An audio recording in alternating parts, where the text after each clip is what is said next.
انك جيت على الفيديو ده لازم تقف تشوفه. النهارده يا جماعه جايين لكم في فيديو دمار. حمدي وفاء يا جماعه اتجننوا بجد. السلام عليكم ورحمة الله. ازيكم يا اصحابي يا جامدين؟ عاملين ايه؟ يا رب تكونوا بخير. رجعنا لكم مع قناة تحدي المعلومات مع ماما والاولاد. قبل ما نبدا تيجي ناخد حصتين مع بعض ونصلي على سيدنا محمد صلى الله عليه وسلم. متنسوش تعملوا لايك والاشتراك لو بتتابعونا على الفيسبوك. مش تعملوا تعليق حلو كده زيك او زيك. انا معانا جت على الفيديو ده لازم تشوفه لحد الاخر، اوعى تمشي، الفيديو ده مهم جدا. ندى ووفاء قالوا الحجاب يا جماعه احنا في اخر الدنيا. يا جماعه انا مش عارفه هم ازاي عملوا كده، ده احنا بنتابعهم زمان قوي من اول فيديو. انا عايزه اقول حاجه بس، ده وعملنا لهم اشتراك وكنا فرحانين بيهم. يا جماعه احنا وفاء كانت بتلبس الطرحه وايه متحجبه، بتعمل اي حاجه حرام. وندى اتعلمت الحجاب من صغرها، اتعلمت تلبس الحجاب من وهي صغيره. احنا كنا بنتابعهم عشان هم ايه بيعملوا حاجات كوميديه، بيعملوا حاجات اجتماعيه وترفيهيه، فكنا بنتابعهم وعاملين لهم اشتراك وبنحبهم جدا يا جماعه من واحنا صغيرين. انا ذات نفسي عندي 10 سنين وصغير استفزيت. يعني ايه فلوس تغير البشر؟ سبحانه وتعالى قال في كتابه العزيز ايه؟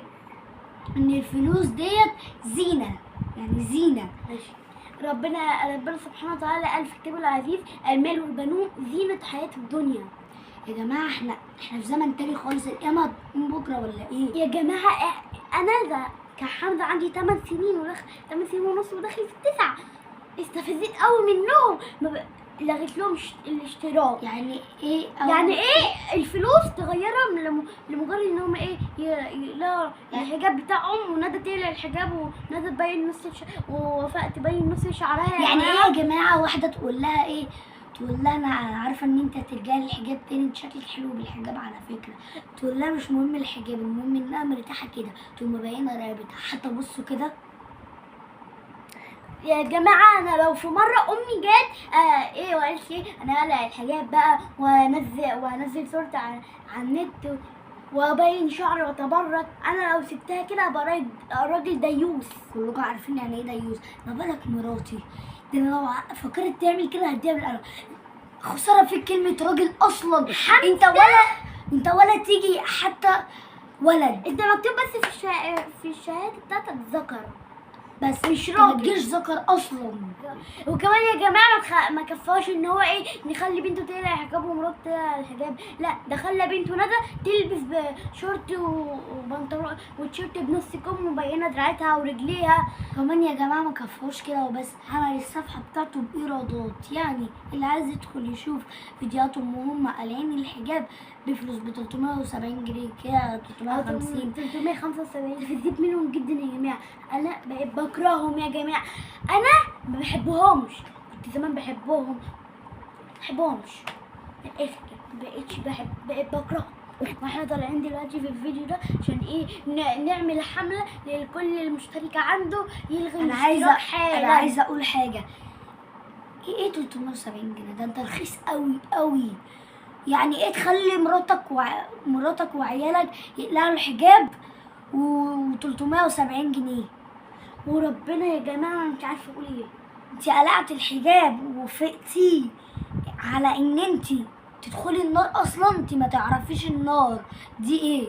ممكن ربنا دلوقتي اصلا لو انت نايمه اصلا هتنامي النهارده ممكن ما تصحيش، ربنا يوديك نار جهنم. انتوا مش ضامنين الدنيا يا جماعه، انتوا فاكرين الدنيا دي دايما ممكن في لحظه يا جماعه نفس يدخل ما يخرجش. يعني موت الشباب كتير، شباب صغيره لسه ما اتجوزوش بيموتوا.